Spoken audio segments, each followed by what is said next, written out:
Okay.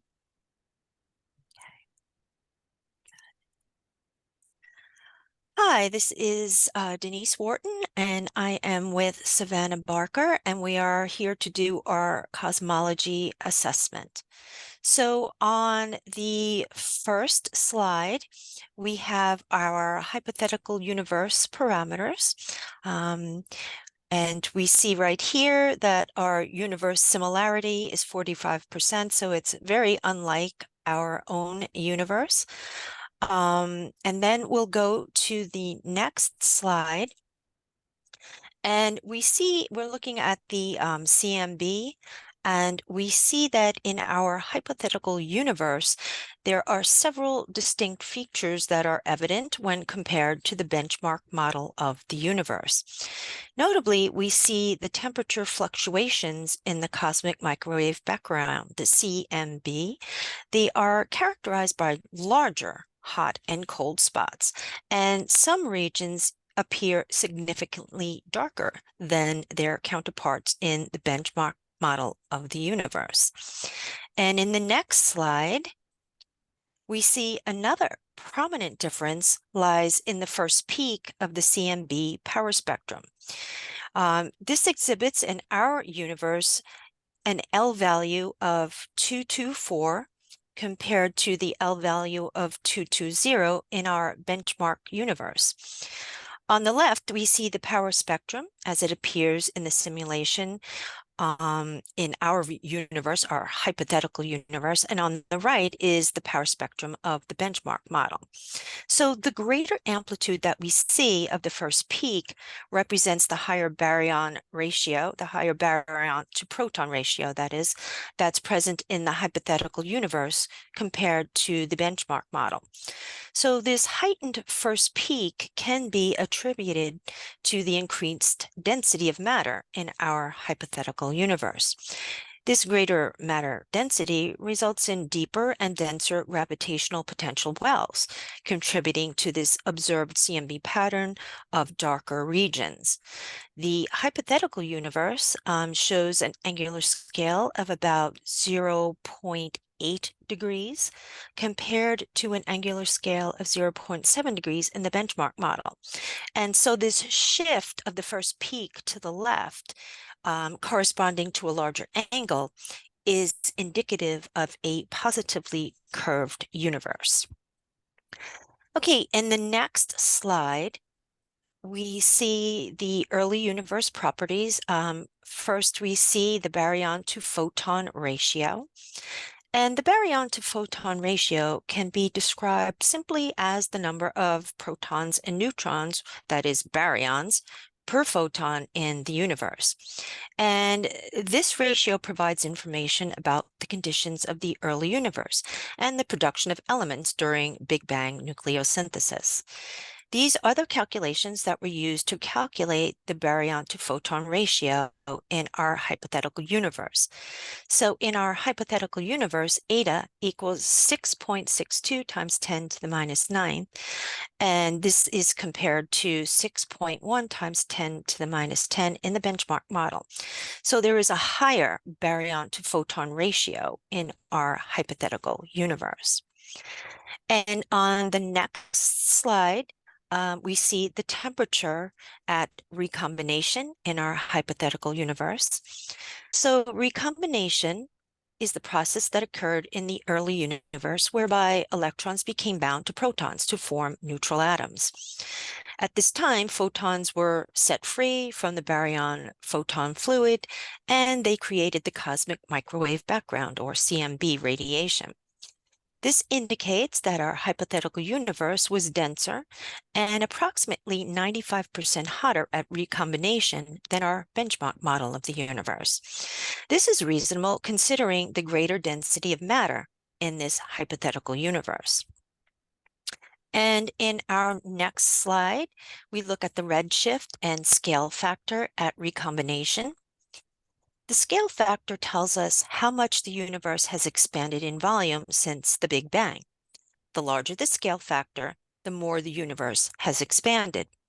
Redshift indicates how much the wavelength of electromagnetic radiation in the universe has been stretched. So these two factors are closely related. The more the universe expands, the more the wavelength of electromagnetic radiation gets stretched.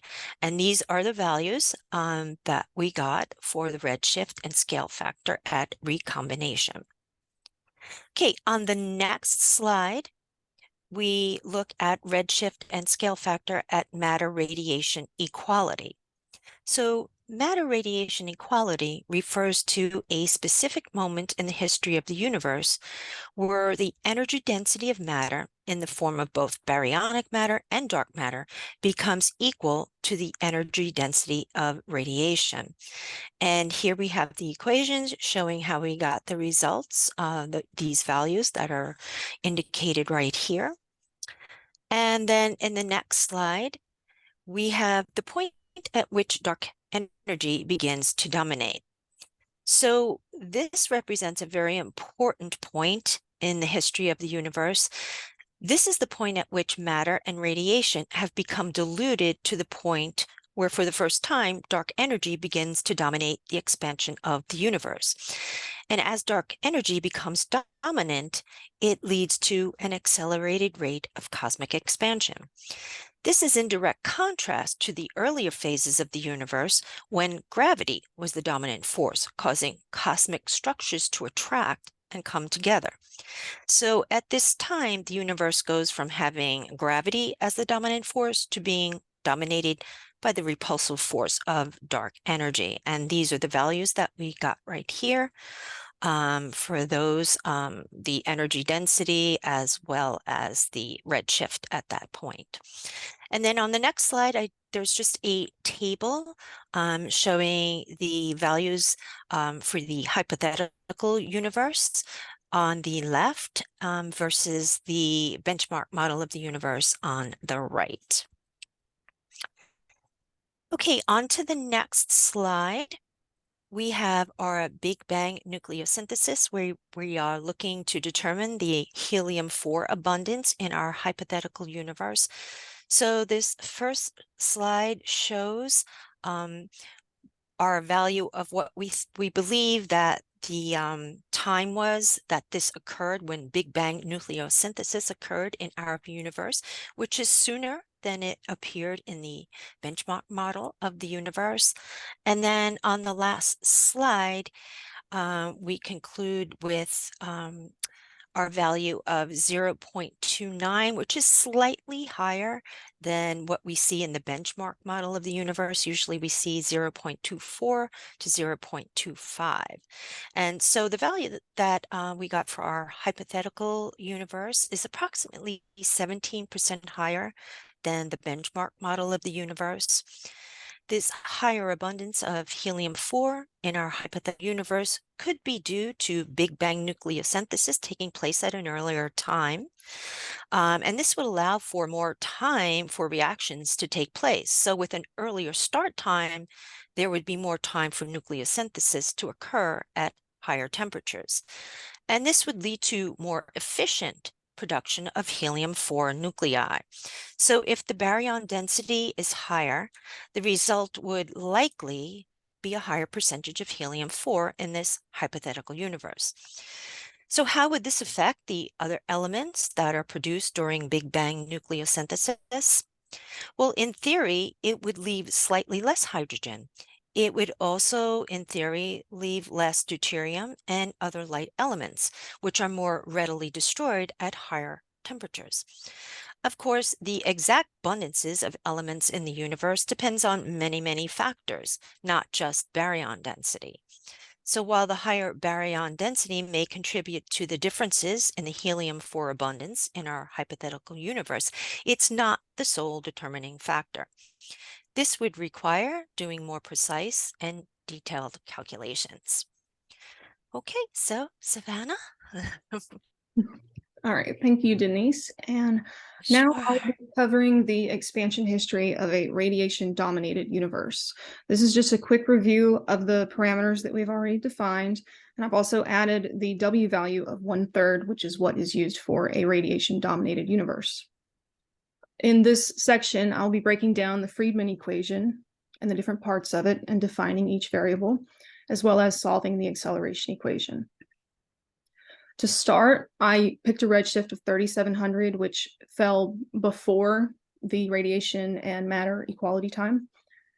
And you use that to find the scale factor using the equation here, and you get a scale factor of 0.0002, which is very early in the universe lifespan. Now you're going to use this to find recessional velocity. You can use the z value, or the redshift 3700, and multiply it by the speed of light to get recessional velocity, which is listed right here in kilometers per second. And you need two things to calculate expansion rate. You need recessional velocity and estimated distance. But since this is a fictional universe with no galaxies, you're going to have to, I use the estimated average distance given in the textbook of 15 megaparsecs, and then divided and got the expansion rate at 7.4 times 10 to the 7th kilometers per second per megaparsec, which is pretty fast. Now that we have the H value, we can calculate critical density. The only thing I had to change about the H value was the units to match the gravitational constant. And then once you plug everything in, you get 9.8 times 10 to the 18th. And we already know our omega total value. It's 1.15. You multiply that by critical density, and your density is going to be higher than your critical density, meaning that we have a closed and positively curved universe, which does agree with the Planck simulator. This is just a model to show or to prove that this is a radiation-dominated universe. We have a very low scale factor, which puts us to the far left of the x-axis, and a very high density, which puts us very high on the y-axis, which is in the radiation-dominated area. Now that we have just about everything in the Friedmann equation figured out, we can go ahead and calculate acceleration.